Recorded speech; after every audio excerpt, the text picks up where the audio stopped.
All right.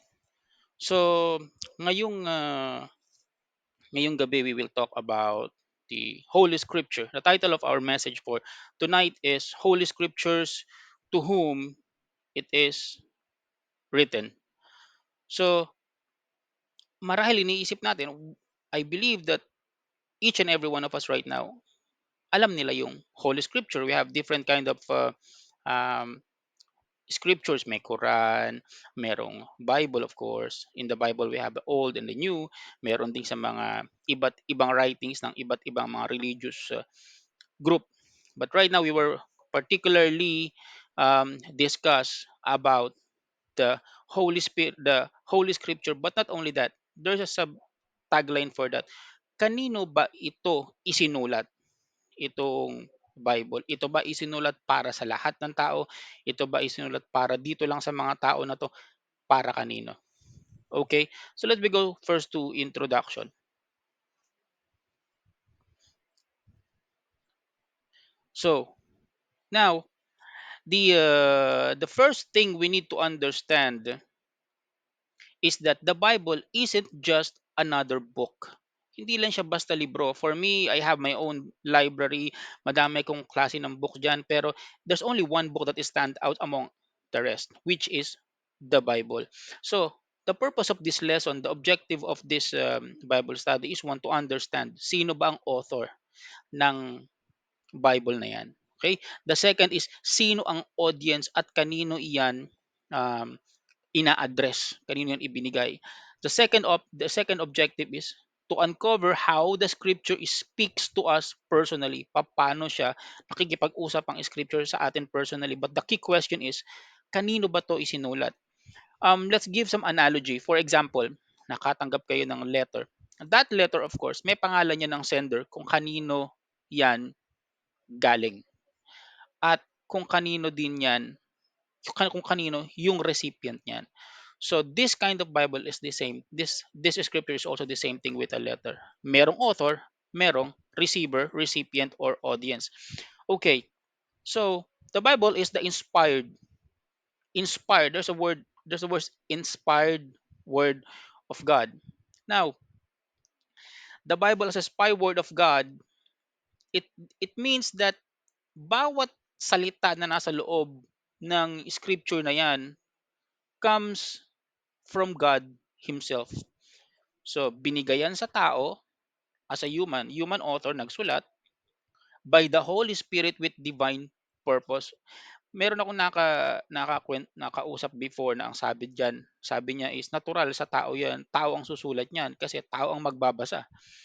Hindi naman isusulat ng manok and then tao ang magbabasa dahil hindi natin maiintindihan. So, common sense talaga na tao ang sumulat but the author, they are inspired by the Holy Spirit. So, the scriptures guide us, teach us, correct us, and encourage us. If you will see, if you have a Bible there, please open to Second Timothy chapter 3, verse 16 to 17. It says, all scriptures is given by inspiration of God and is profitable for, if you will see below, the scripture is profitable, kapaki-pakinabang. Ito yung purpose ng scripture: for doctrine, sa pagtuturo, for reproof, sa pagsaway, for correction, sa pagtatama, and for instruction in righteousness, at sa pagtuturo ng makatwirang bagay. That the man of God may be perfect. Nando na mismo. Sinabi diyan man of God. It doesn't mean that just a pastor lang yang ibinigay. Man of God. No. It means later pag-uusapan natin kung kanino. Man of God may be perfect. It means perfect, hindi siya perfectong tao, pero complete, matured. Sa Greek word niyang perfect, sabi diyan matured. Thoroughly furnished unto good works. Unto good works, nothing else. So yung for doctrine na yan, for teaching, for reproof, pagsaway, for correction, for instruction, lahat yan unto all good works para yung mga man of God na sinasabi diyan ay maging matured. So if you will see there, the key concept of that is the Holy Scripture the Holy Scripture inspired by the Holy Spirit. So, yung verse na yan nagsasabi ng scripture may purpose to build up, to equip us for good works, and to shape us into the people God wants us to be. So gusto ko matandaan nyo mga kapatid na yung Bible na yan isn't just an ancient literature. Ang mahiwaga dyan is that 66 books. Pero magkakaibang settings, magkakaiba ng panahon, magkakaiba ng author, magkakalayo sila. But it all boils down to one topic, the redemptive work of Jesus. Doon niya nakapaloob, the old and the new, doon yung apex niyan. Let's move on. Now, kanino ba sinulat? To whom are the scriptures written? Kanino siya isinulat? Now that we know na ang Bible is salita ng Diyos, let us ask, tanongin natin yung sarili natin, kanino ba yan isinulat? Just like when we receive the letter, kapag nakareceive tayo ng sulat, kanino ba iyan naka-address? Naka-receive ka ng sulat, hindi na pala para sa'yo yan, para sa kapitbahay mo yan, nagkamali lang sa'yo. So, kanino yan naka-address? Yung yung Holy Scripture. You look and see if it is addressed to you. So, let's see kung kanino ba naka-address. First, the ultimate author of the scripture is the Holy Spirit. So even though human written yan, kahit na sinulat yan ng tao, physically wrote it down, it was the Holy Spirit ang nag-move, ang nagpagalaw, ang nag-inspire sa tao para mailabas yung bawat salita niya. Let's look on 2 Peter chapter 1 verse 21. Ang sabi diyan, "For the prophecy came not in old times by the will of man." Hindi yan sa kagustuhan lang ng tao, but, ayan na, holy men. So, hindi lang siya kagustuhan ng tao at hindi lang siya basta tao ang sumulat yan. Holy men of God spake as they were moved. Andun yung diin yan. Doon sa sila ay kinilos. They were moved by the Holy Ghost. So, the author of that is the Holy Spirit. Yan ang nagpakilos sa tao para isulat ang salita ng Diyos. Nasa author pa lang tayo. Now, the Holy Spirit is the author working through human hands to communicate God's will to us. So, titingnan natin yung buong picture. This Bible is a holy book na galing sa Diyos. Ang author nito is a Holy Spirit. Kinilos yung mga tao para isulat iyan. Now, naisulat. The question is, second, sino ang recipients nito? Para kanino? If you will see Romans chapter 1 verse 7, if you will open your Bible, it says there, to all that be in Rome, beloved of God, called to be saints. Yan ang salutation ni Paul dun sa Book of Romans. Tignan nyo, to all lahat ng nasa Roma na minamahal ng Diyos at tinawag and called to be saints. Sa Bible, pag sinabing saints, hindi ka santo na niluluhuran na kapag ka namatay ka is hindi ka naaagnas. Hindi ganun na makikita pagpasok mo sa isang simbahan yung magpupunas ka ng panyo and then it's not that. That is not the saints that the Bible says so. Hindi po yun. Saints, it means believer of God. Yun. If you're a believer of God, you are called saints. So, diyan sinasabi sa Romans chapter 1 verse 7 na yung Romans na particular na Bible na yan, ito ay sinulat para sa mga mananampalataya na taga-Roma. Let's open also in Ephesians chapter 1 verse 1. Ang sabi din ni Paul diyan, Paul, an apostle of Jesus Christ by the will of God, to the saints which are at Ephesus, and to the faithful in Christ Jesus. So yung book of Ephesians sinulat yan sa mga sa mga saints na nasa Ephesus. Sinulat yan doon sa mga faithful kay Jesus Christ na nasa Ephesus. If let's say if you are in Navotas, so merong ah, epistle to the Naboteños. Sinulat yan hindi sa lahat ng Naboteños kundi doon yan sa mga nakatira o doon yan sa mga naniniwala na kay Jesus, believers na kay Jesus Christ. So, yan. Addressed to the saints, faithful in Christ, beloved of God. So, the Bible is specifically for believers, those who are those who are spiritually alive. So if you will see mga kapatid, ulitin ko ha, Bible is the word of God. Author niyan is the Holy Spirit, and then sinulat yan para doon sa mga saints na naniniwala na sa Panginoong Hesukristo. Ito yung mga faithful in Christ. Ito yung mga minamahal na ng Diyos, beloved of God. Let's move on. Ang topic natin, kanino isinulat ang Bible ha. Now, let's move on. Now, you may wonder, nagtataka kayo, why some people don't understand the Bible? Bakit may mga tao na hindi naiintindihan yung Bible? Ba't ba walang pakialam sa pinag-uusapan natin ngayon? And why it doesn't seem to speak to everyone? Bakit kapag minsan binasa lang nila ito, hindi nila nakikita yung mga lessons na nandito? Maybe nakikita lang nila to as a colorful book na colorful, what I mean is a storybook. Pero the meaning behind it, that you can change your life, that you can glorify God, that you can improve your life, improve your relations to others, hindi nila yung nakikita. This will bring us to the third point. Pangatlong point, ito. Spiritual discernment. Pag sinabing discernment, pagkaunawa. Okay? Spiritual discernment needed to understand the scripture. Kailangan meron kang spiritual na pagkaunawa para maintindihan mo ang scripture. So spiritual discernment at yung natural discernment, magkaiba yan. Understand the Bible requires more than just natural intellect. Hindi lang yung puro intellectual ang pag-intindi sa Bible, no, mga kapatid. To truly understand the things of God, isa yan sa mga things of God eh. Dahil isa yan sa mga spiritual things of God because it came from the God, the author is Holy Spirit, which is also God. This is a spiritual thing of God.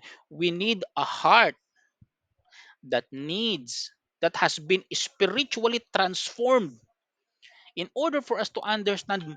Bago nating maintindihan muna yang Bible na yan, dapat yung ating spirituality nandoon na. Without the Holy Spirit, the Holy Scripture might seem confusing and even foolish. Kapag wala ang Holy Spirit dyan, baliwala yang pag, pagbabasa natin ng Bible. Kung hindi ka spiritually regenerated, kung hindi ka pa binubuhay sa espiritu, kung wala ka pang espiritu sa loob ng katawan mo, hindi mo maiintindihan yan. Bible na yan. Mukha lang yan madali. Mukha lang. Pero ang totoo, hindi yan madali. I believe may mga nanonood sa atin ngayon, may mga nakikinig sa atin na ngayon, pero Kuya Vay, naiintindihan ko yung Bible eh. May tama sa akin yan. Bawat bukas ko, dyan ako kinakausap ng Panginoon eh. Um, Bakit dito ako ngayon, nanonood ako sa iyo ngayon, bakit umaattend kami sa online Bible study, nabe-bless ako sa mga naririnig kong preaching, nabe-bless ako sa mga spiritual songs, at naiintindihan ko, may pagkaunawa ako eh. I just want to show you one of the powerful and eye opener um, verse na magsasabi sa atin ng bagay na iyan.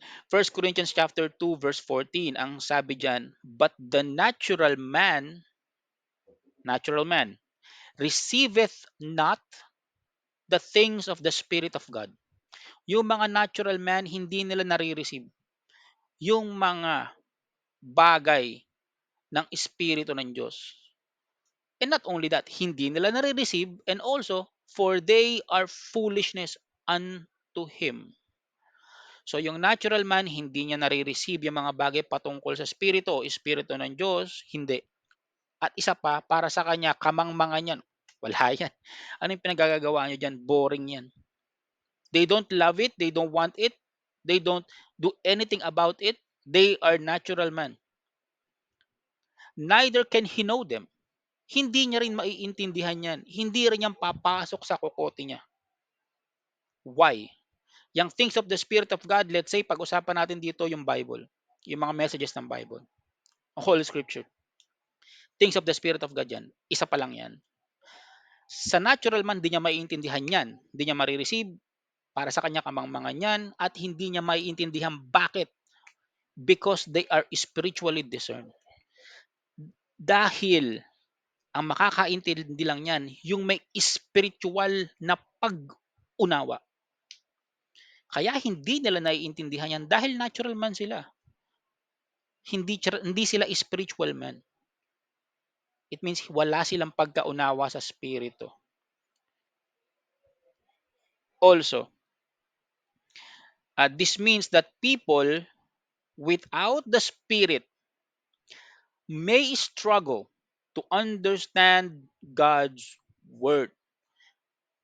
Kapag wala ka ng espiritu, mag-i-struggle ka talaga na maintindihan yan, mauunawaan siya, mababasa mo siya, but walang deep na tama sa iyo. Walang deep connection. You may say something, for example, language, nakakuha ka ng book, language niya is Indonesian, mababasa mo siya ng baybayin, but hindi mo siya maiintindihan. They see it as just a set of words and rules. Salita lang siya, rules lang siya. But when you are born of the Spirit, God opens your heart and mind to understand His message. Pero kapag ikaw, meron ka ng Espiritu ng Diyos, binuhay ka na ng Diyos, yun ang nauuna, bubuhayin ka muna ng Diyos sa Espiritu at tsaka mo maiintindihan niyang salita ng Diyos. Yang Bible at kung iba't iba pang spiritual things like prayer, repentance, faith, for, forgiveness, marami mabubuksan sa iyo. Pero kailangan mabuhay ka muna sa Espiritu. Very verily I say unto thee, except a man be born again, he cannot see the kingdom of God. Buhay muna. Tulad niyan, spiritual things yan, dapat may espiritu ka muna. Let's move on. Meron ditong example, Jesus encountered people who couldn't understand Him. Like the Pharisees. Pharisees na yan, ha. Sabihin mo na mga pare yan. Mga pope yan sa panahon na yan. He explained why they were spiritually blind. Si Jesus ang nagsasalita, pero hindi siya maintindihan mismo kahit mga Pariseo. John chapter 8 verse 47, this is one of my favorite verse, ang sabi dyan ni Jesus.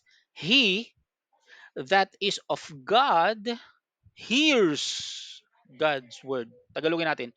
Siya na sumasa Diyos, naririnig niya ang salita ng Diyos. Siya na sa Diyos, naririnig niya ang salita ng Diyos. Ikaw, hindi mo naririnig eh. Why? Gusto ko ituloy nyo. Because ye are not of God. Ulitin ko. Siya na sa Diyos, naririnig ang salita ng Diyos. Ikaw hindi mo naiintindihan. Ikaw hindi mo naririnig. Because you are not of God. The word hears here in the Greek word means understand, comprehend. Ikaw na hindi mo naiintindihan ang salita ng Diyos, hindi mo naririnig, hindi mo naiintindihan kasi hindi ka sa Diyos.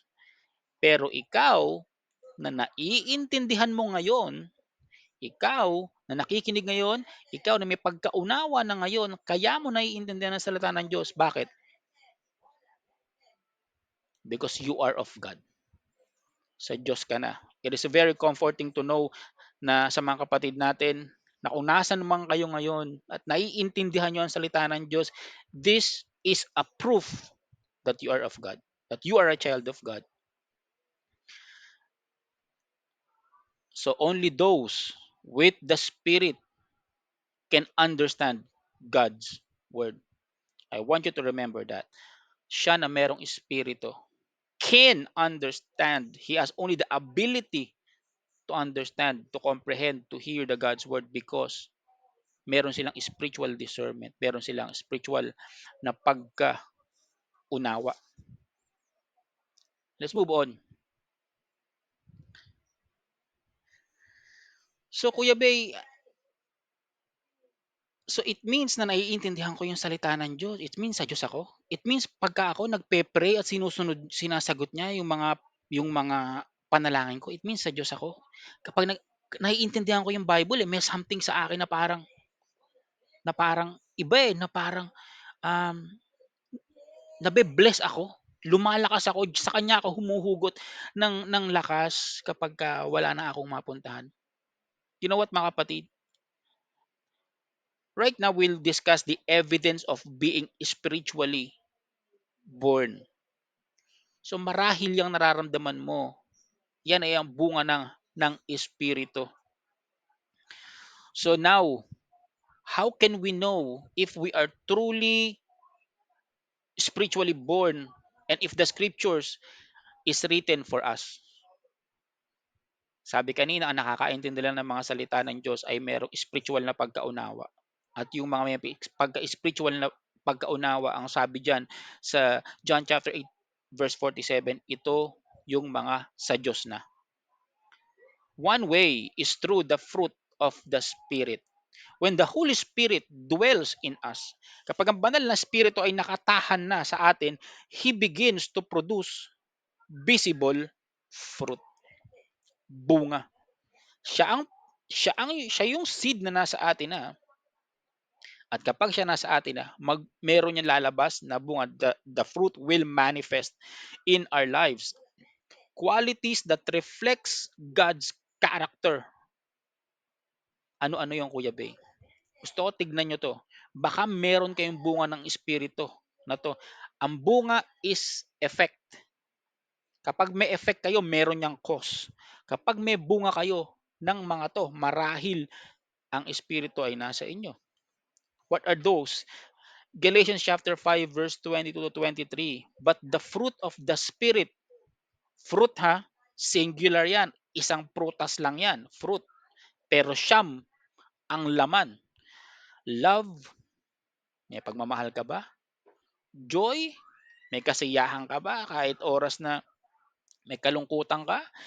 Peace, meron ka bang kapayapaan kahit sabihin natin na bumabagyo, na maraming na ikaw binabanatan ka din ng bagyo, meron ka bang peace?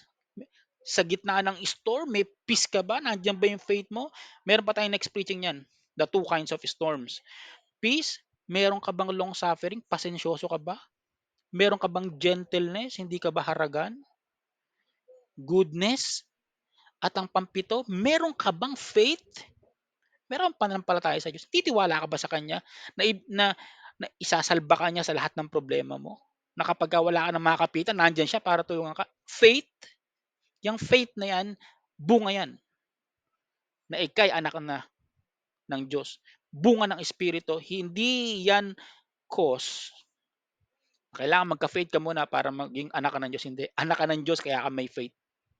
Meron ka bang meekness, kababaan loob? Um, meron ka bang humility? Meron ka bang temperance, pagpipigil sa sarili? And against such, there is no law. Yan ang bunga ng Espiritu. Ito yung mga ebidensya na ikaw ay anak na ng Diyos. Yan ang ebidensya kaya ka nakakaintindi ng salita ng Diyos. Kaya ka, um, kapag nagbuklat ka ng Bible, ang Bible na yan ay sinulat para sa iyo. Dahil meron ka ng Espiritu ng Diyos. The practical signs of the spirit's presence sa buhay mo. So, what does this look like in real life? So, if you feel love for God, pag may pagmamahal ka sa Diyos, at and His people as well, Na-experience mo yung joy sa pagpe-pray, sa pagwo-worship, meron kang kapayapaan, um, ito yung mga senyales na may bunga ka ng espiritu. It means anak ka ng Diyos. It means naiintindihan mo ang salita ng Diyos. Signs for the Spirit na present sa iyo, love for God, worship, joy in worship. Meron kang desire na kagustuhan mong gumawa ng mabuti, tumulong sa mga iba. Alam mo 'yun? At may kapayapaan ka. These fruits shows that the scripture is written for you. Right now, kapatid, habang nakikinig ka at naiintindihan mo 'to, there is a possibility na ikaw ay anak na ng Diyos dahil ang salita ng Diyos isinulat lang para sa anak niya. This word of God, this Bible is not written for everyone. It is written for his children. Now, yang bunga ng Espiritu, these are the marks of someone who has received the Spirit, and it's to people like this that the scriptures are written. So sa kanila yan ibinigay. Now in conclusion, so what have we learned today? Ang Biblia, kung meron ka, at baka yung Biblia na yan ay luman-luma na hindi mo binubuksan sa bahay, buksan mo yan. Kailangan mong basahin yan.